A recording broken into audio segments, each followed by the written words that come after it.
태조의 신하가 된 하륜.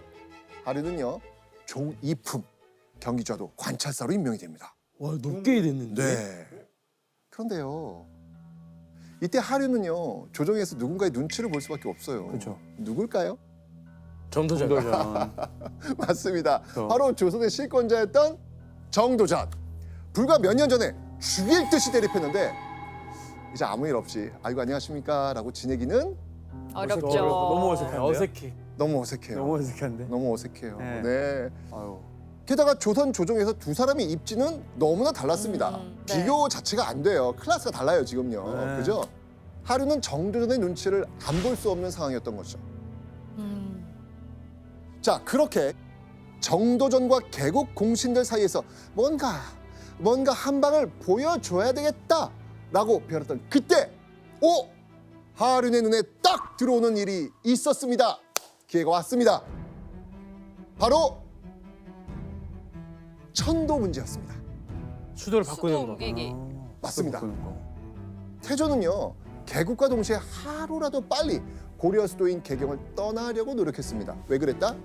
거기에 있는 모든 걸 바꾸고 싶었겠죠. 그래서 수도를 바꾸게 된 거. 네. 그러니까 고려의 도읍지였던 개경에는요 여전히 고려를 그리워하는 세력 있다 없다? 많다. 있어요. 많죠. 그러니까 불안했던 거예요. 자, 그래서 하륜이 출사할 당시에 조선은요 계룡산으로 천도하기 위한 공사를 진행 중이었습니다. 자, 그런데 천도 예정지였던 계룡산 일대를 유심히 보던 하륜. 뭔가 번뜩 생각이 나서 호기롭게 태조에게 문서를 하나 올립니다. 그 문서를 읽어본 태조? 화들짝 놀랍니다. 자, 도대체 어떤 내용이 적혀 있었길래 하륜이 올린 그 문서를 본 태조 이성계가 깜짝 놀랐을까요? 지금 듣건대 계룡산의 땅은 도읍을 건설하는 데는 적당하지 못합니다. 자, 태조가 왜 놀란지 알겠죠? 반대해서? 반대파. 맞습니다. 하륜이 계룡산의 지형과 물길의 모양이 도읍지로 쓰면 나라의 기운이 쇠하고 패망하게 되는 형세로 보인다라고 보고를 한 겁니다. 오. 그런데 이거 태조 입장에서는 기분 좋은 내용이에요, 안 좋은 내용이에요?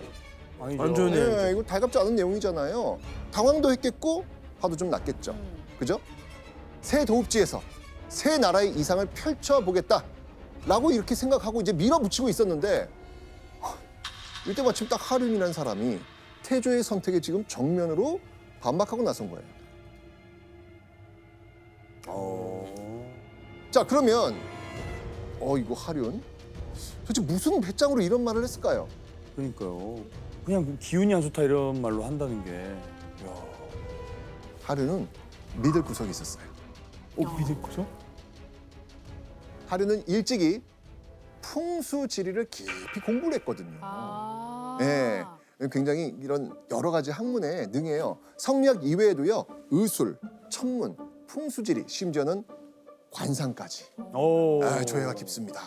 얼굴 딱 보면 당신은 무슨 일을 할 상인가 이게 보인다는 사람이죠. 그런 네. 사람이 온건계약파를 선택해가지고 그러니까 그렇게 고생을 하나? 본인의 미래는 모르는 거죠. 본인은 그러네. 모르는 거야. 본인은 못 봐요. 아하. 남의 미래만 봐요. 온건계약파 사람들 얼굴을 봤을 텐데. 네. 아하. 아이고야. 아하. 그럴 때도 있고 아닐 때도 있네. 네. 자, 그런데 아는 게 많아도요. 사실 왕한테 반대 의견을 내는 거 이거 쉽지는 않은 거잖아요. 네. 그죠? 하지만 눈밖에 날 걸 각오하고요. 그동안 배운 풍수지리를 최대한 동원해서 태조에게 직언하고 설득하려고 했던 거죠. 자, 그렇다면 이런 하륜의 말을 들은 태조 어떤 결론을 내렸을까요? 전면 취소. 태조는 이미 상당히 진행된 계룡산 도읍 공사를 전면 취소합니다. 야. 태조 입장에서도 건국한 지 불과 한 2년밖에 안 된 나라가 위태로워진다고 하는데 그것을 무시하고 공역을 그냥 강행하기는 좀 어려웠던 것이죠. 그래서 태조는 조정에 보관하고 있던 풍수지리 관련된 여러 가지 자료들을 다 망라해가지고 조사를 하게 했는데 그 조사 결과 하륜의 주장이 사실로 확인이 됐어요. 그러니까 이 사건은 이 하륜이 태조에게 자신의 능력을 확실하게 각인시킨 준 굉장히 중요한 사건이었다고 할 수가 있죠. 어필이 됐겠어요. 그렇죠. 자, 그러면 지금 반대했잖아요. 그럼 하륜이 대안을 줘야 될 거예요, 대안을. 그렇죠. 하륜이 도읍지로 적당하다고 추천한 곳은 어디였을까요? 종로, 한양. 아닙니다. 어?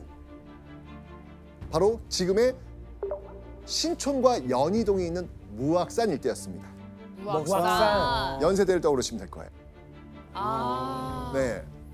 자, 그런데 다수의 신하가요, 하륜의 이 의견에 반박하고 나섭니다. 그중에 특히 눈에 띄는 한 사람이 있었습니다. 누굴까요? 정도전. 정도전. 맞습니다. 정도전. 오, 둘이 이제 드디어 붙을 매치가 이게 성사가 된 거네요. 오.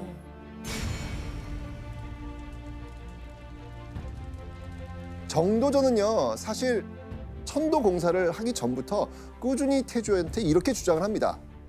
지금은 민생을 안정시킬 때지 도읍을 옮길 때가 아닙니다.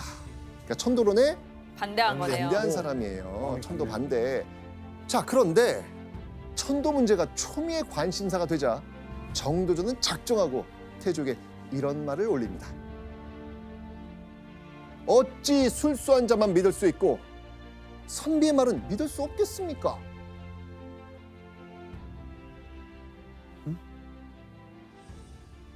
술수한 자가 그러면은 하륜이란 뜻이에요? 아, 느낌이 오시죠 지금? 태조한테, 이성기한테 정도전이 아니 어떻게 풍수지리 같은 술수를 쓰는 자의 말만 믿고 논리적으로 반박하는 정도전, 선비, 즉 자신의 말은 못 믿느냐? 이런 의미예요. 오. 이 말은 사실 도읍지를 옮겨야 한다고 말한 신하들을 두고 던진 말이긴 했는데 하륜 입장에선 정도전의 이 말이 어떻게 들리겠어요? 자기 말에 대한 반박. 반박이죠. 그죠? 와, 그럼 난 선비 아니란 말인가? 그렇죠. 술수한 자. 저거 나 말하는 거 아니야? 이렇게 느낄 수 있잖아요. 네. 자, 그럼 태조는 어떻게 했을까요? 태조는 정도전 말 좀 많이 들을 것 같아요. 네. 이때는 태조 역시 정도전의 반대에도 불구하고 밀어붙입니다. 천도만큼은 반드시 해야겠다라고 밀어붙입니다. 결국 정도전은요, 어쩔 수 없이 천도하겠다는 태조의 뜻에 따르기로 합니다. 자, 그렇다면 이때 정도전이 천도해야 한다고 생각한 곳, 거긴 또 어디였을까요? 지금의 경복궁. 맞습니다. 바로 태조가 선택한 한양 북악산 일대였습니다. 땅이 넓고 사방이 산이어서 적으로부터 방어하기 좋으면서 나라의 중앙에 있기 때문에 교통이 편리하다는 게 이유였죠. 그런데 이때 다시 딱 한 사람이 북악산 일대를 반대하고 나섭니다. 그 사람도 누구였을까요? 하륜. 맞습니다. 하륜이었습니다. 자, 팽팽하네요. 지금 팽팽하죠 지금? 와. 쟤는 그러니까 서로 그냥 무조건 반대하는 거 아니에요? 안 맞아요. 아, 지금 안 맞아요? 네. 무악천도의 하륜, 북악천도의 정도전, 두 사람의 입장이 또다시 부딪힌 겁니다. 진짜 안 맞다. 자, 그렇다면 과연 조선의 새 수도는 어디로 정해졌을까요? 바로 북악산으로 결정이 됩니다. 오. 하륜이 풍수지리에 더 풍부한 지식을 가지고 있는 건 확실했지만 정도전의 논리를 꺾을 그런 입지는 아직 되지 못한 거였죠.